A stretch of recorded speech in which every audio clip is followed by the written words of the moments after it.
Welcome to the DD show clips. हमारा उद्देश्य है कि आप कम समय के अंदर ज़्यादा चीज़ें सीख पाओ, तो देखते रहो और सीखते रहो। मैं आपसे ना कुछ चीज़ जानना चाहता हूँ। जैसे जो लोग मास्टरबेशन करते हैं, मेल और फीमेल दोनों ही करते हैं ना, इसको ज़्यादा करने से क्या क्या प्रॉब्लम हो सकती है? परफॉर्मेंस पर डेफिनेटली फ़र्क पड़ेगा अगर ज़्यादा हम। आप एक बारी बता दीजिए कि बहुत सारे लोगों को जिनको एडिक्शन है उनको नहीं पता है शायद कि इससे क्या क्या प्रॉब्लम हो सकती है। तो ये कहाँ तक जा सकता है, आप एक बारी प्लीज़ पे बताइए। देखो, जब अगर हम एडिक्टिव मास्टरबेशन की बात करें तो हमें सबसे पहला इशू आता है पीएमई का। ओके, प्री मैच्योर एजैकुलेशन की एक प्रॉब्लम आती है। इसी में लो लिबिडो का भी आ जाती है। लो लिबिडो मतलब एक तरीके से इरेक्टाइल डिसफंक्शन, ठीक है, फर्टिलिटी इश्यूज ये आ सकते हैं। अब ईडी क्यों आता है, पीएमई क्यों आता है और फर्टिलिटी इशू क्यों आता है, मैं उसके भी रिस्पॉन्ड दे देता हूँ। सबसे पहले आता है इरेक्टाइल डिसफंक्शन, जहाँ पर हम पेशेंट को देखते हैं कि बहुत एक्सेसिव मास्टरबेशन के बाद जब वो फीमेल के साथ इंटरकोर्स करने जाता है तो उसको वो चीज़ें नहीं मिल रही होती जो वो एक्चुअली इंजॉय कर रहा होता है ड्यूरिंग मास्टरबेशन।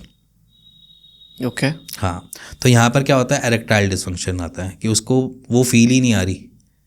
अगर मान के चलो, अगर आपके पास एक सराउंडिंग सिस्टम है, आपके पास अपना खुद का ऑरा है, आपके पास अपना कमरा है, आप उस बीच में आपने एक अपने विज़न बना रखी है, आपने एक अपना अलग से बना रखा है कि सिंगल, मान के चलो इमेजिनेशन चल रही है, तो उस इमेजिनेशन में आपकी जो फील है वो आपकी एक लेवल पे होती है जहाँ पर आप फील कर रहे होते हो उस चीज़ को।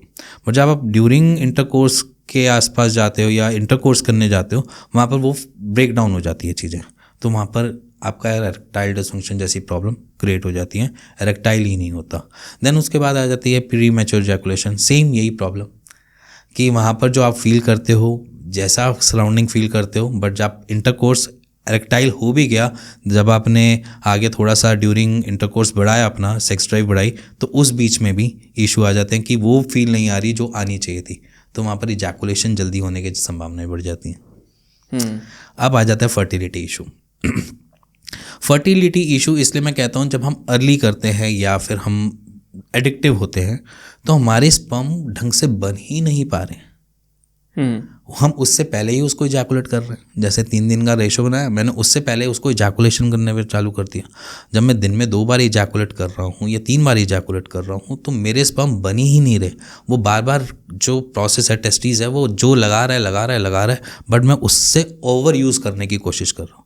तो एक टाइम पे ऑर्गन भी बोल देता है बस गए, अब नहीं हो पाएगा, तो वो अपनी प्रोडक्शन को ही धीरे धीरे कम करना चालू कर देता है।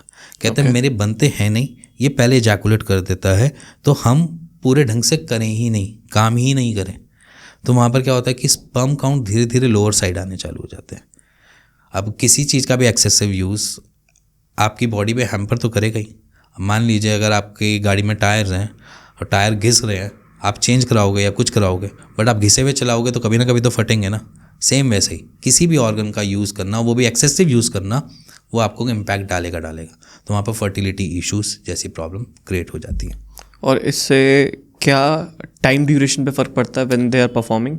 हाँ, actually premature ejaculation it's related to got it basically timing. Got it, okay.